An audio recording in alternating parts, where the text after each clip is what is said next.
Assalamualaikum warahmatullahi wabarakatuh. Hai semuanya, bertemu lagi di channel Ruang Belajar Prakarya bersama Bu Linda. Sebelum masuk ke materi, jangan lupa subscribe, like, dan komen ya. Video kali ini kita akan membahas tentang teknologi konstruksi miniatur jembatan kelas 7 semester 2. Tujuan pembelajaran hari ini diharapkan peserta didik mampu sebagai berikut. Materi kita hari ini adalah teknologi konstruksi miniatur jembatan, yang mana yang akan kita bahas itu adalah 1. Konstruksi jembatan, 2. Prosedur pembuatan konstruksi miniatur jembatan. Salah satu karya terpenting dan tertua dalam dunia konstruksi adalah jembatan. Jembatan mulai dikenal pada zaman prasejarah, meskipun tahun pembuatannya tidak dicantumkan. Saat itu, jembatan terbuat dari kayu yang disilangkan, kemudian bagian atasnya ditutup oleh ranting-ranting pohon. Bagaimana ya sejarah perkembangan jembatan? Ayo kita simak sama-sama penjelasan berikut. Jembatan pertama kali dibangun dengan sangat sederhana dan alami tanpa campur tangan manusia. Seperti kayu besar atau batu besar yang melintang di atas sungai. Dari sinilah manusia mempunyai ide untuk membangun konstruksi jembatan yang dari waktu ke waktu mengalami perkembangan. Berikut ini adalah perkembangan jembatan dari setiap zaman. A. Jembatan zaman purba. Pada zaman ini, jembatan belum diakui sebagai hasil karya konstruksi karena masih sangat sederhana dan alami.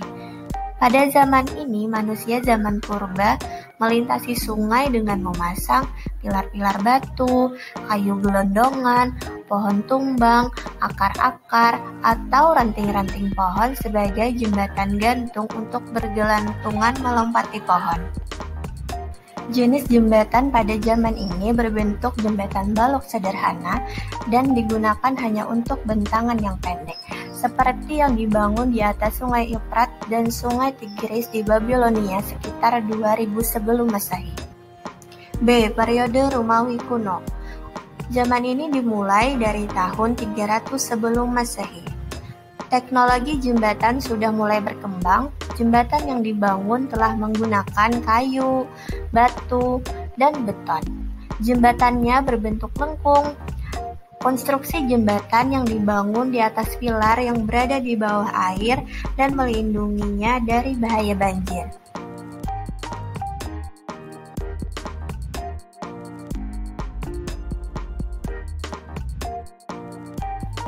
C. Periode Zaman Pertengahan. Zaman pertengahan di Eropa berlangsung dari abad ke-11 sampai abad ke-16 sesudah runtuhnya Romawi. Konstruksi jembatan tidak jauh berbeda dengan periode Romawi kuno. Jembatan pada zaman ini berbentuk lengkung dan pilar-pilar batu masih sering digunakan. Jembatan terbaik pada zaman ini dari segi pengembangan teknik dan estetika menurut para ahli yaitu jembatan Rialto yang dibangun pada abad ke-16 di atas Grand Canal Venice. D. Jembatan zaman besi dan baja. Periode ini dilatar belakangi adanya revolusi industri. Dibangun dengan menggunakan prinsip-prinsip bentuk lengkung. Konstruksi jembatan sudah menggunakan cantilever. Pembuatannya menggunakan berbagai komponen dan sistem struktur baja. Jembatan Coalbrookdale di atas Sungai Severn, Inggris merupakan jembatan besi pertama di dunia. E. Zaman jembatan gantung. Periode ini dimulai pada abad ke-18. Konstruksi jembatan menggunakan menara batu sebagai pilarnya. Pada tahun 1825 dibangun jembatan gantung Menai Street, Inggris. Di tahun 1851 mengalami kemajuan dengan dibangun jembatan gantung Niagara, Amerika Serikat. F. Zaman jembatan kabel stite. Di Eropa, jembatan ini berkembang dengan baik selama 3 dekade. memiliki keunggulan lebih baik dibandingkan dengan jembatan gantung. G. Zaman jembatan beton. Terkenal sejak tahun 1865 dengan bentang terpanjang yang pernah dicapai, yaitu adalah 78 meter.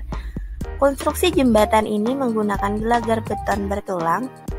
Jembatan Lengkung Sydney merupakan jembatan beton terpanjang yang pernah dibuat.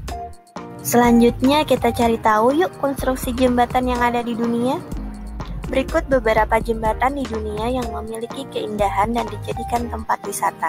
Yang pertama, Ponte Vecchio, jembatan tua yang dibuat di abad pertengahan di atas sungai Arno, Florence, memiliki toko-toko yang bisa disewa oleh pedagang perhiasan dan souvenir sehingga hal itu semakin menambah keindahannya.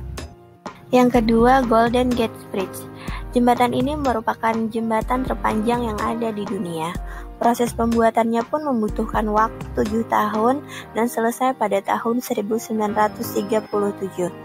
Jembatan ini juga dikenal luas karena memiliki warna yang unik, yaitu warna bata sebagai tanda jika terjadi kabut tebal.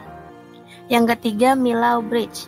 Jembatan ini terletak di dekat Sungai Tarn yang dibuat menggunakan tiang-tiang tinggi kira-kira sekitar 343 meter untuk menopang jembatan agar menjadi kokoh. Yang keempat, Tower Bridge. Jembatan gantung yang dibangun pada tahun 1886 yang terletak di atas Sungai Thames, London, yang memiliki bentuk seperti pintu gerbang kerajaan yang megah. Jembatan Nasional Suramadu. Jembatan ini dirancang untuk tahan terhadap goncangan gempa dan dilengkapi sistem anti korosi pada pondasi tiang baja. Berdasarkan bahan bangunan utamanya, jembatan dikelompokkan menjadi 5 jenis, yaitu 1. Jembatan kayu, 2. Jembatan pasangan batu dan batu bata, 3. Jembatan beton bertulang dan jembatan beton pratekan, 4. Jembatan baja, 5. Jembatan komposit. Jembatan kayu merupakan jembatan yang berbahan kayu, mempunyai panjang relatif pendek dan beban yang diterima relatif ringan. Jembatan pasangan batu dan batu bata. Konstruksi utamanya terbuat dari batu dan bata. Umumnya dibuat melengkung. Jembatan beton bertulang dan jembatan beton pratekan. Biasanya digunakan untuk bentang jembatan yang pendek. Seiring perkembangan zaman, ditemukan beton pratekan yang memungkinkan bentang jembatan yang panjang serta dapat dibuat dengan mudah. Jembatan baja. Jembatan ini berbahan dasar baja, digunakan untuk jembatan dengan bentang yang panjang dan beban yang diterima cukup besar. Jembatan komposit. Jembatan yang dibuat dari 2 perpaduan bahan yang sama ataupun berbeda, dengan mempertimbangkan sifat kedua bahan tersebut sehingga dihasilkan struktur jembatan yang lebih kuat. Fungsi jembatan itu adalah untuk menghubungkan 2 wilayah yang berbeda, sedangkan fungsi lainnya adalah tempat wisata. Ranting pohon, triplek, korek api, stik es krim, sedotan, karton, bambu, dan lain-lain. Sebelum membuat konstruksi miniatur jembatan, kalian harus terlebih dahulu mengenal bagian-bagian konstruksi jembatan sebagai berikut. Bagian atas atau superstructure meliputi 1. Trotoar, 2. Lantai kendaraan, 3. Balok diafragma, 4. Balok gelagar, 5. Ikatan pengaku, 6. Perletakan atau roll dan bagian bawah atau substructure meliputi 1. Pangkal jembatan, 2. Pilar. Setelah mengetahui bagian-bagian konstruksi jembatan, langkah selanjutnya adalah menentukan alat dan bahan yang dapat digunakan. Di sini kita dapat memanfaatkan alat dan bahan yang ada di sekitar kita. Yang ketiga, belajar teknik pembuatan miniatur jembatan. Teknik dasar yang dapat digunakan itu adalah teknik persambungan dan teknik penguatan. Selanjutnya, membuat rancangan, dan yang terakhir membuat karya. Demikian pembahasan tentang teknologi konstruksi miniatur jembatan. Semoga bermanfaat. Ketemu lagi di video-video selanjutnya. Wassalamualaikum.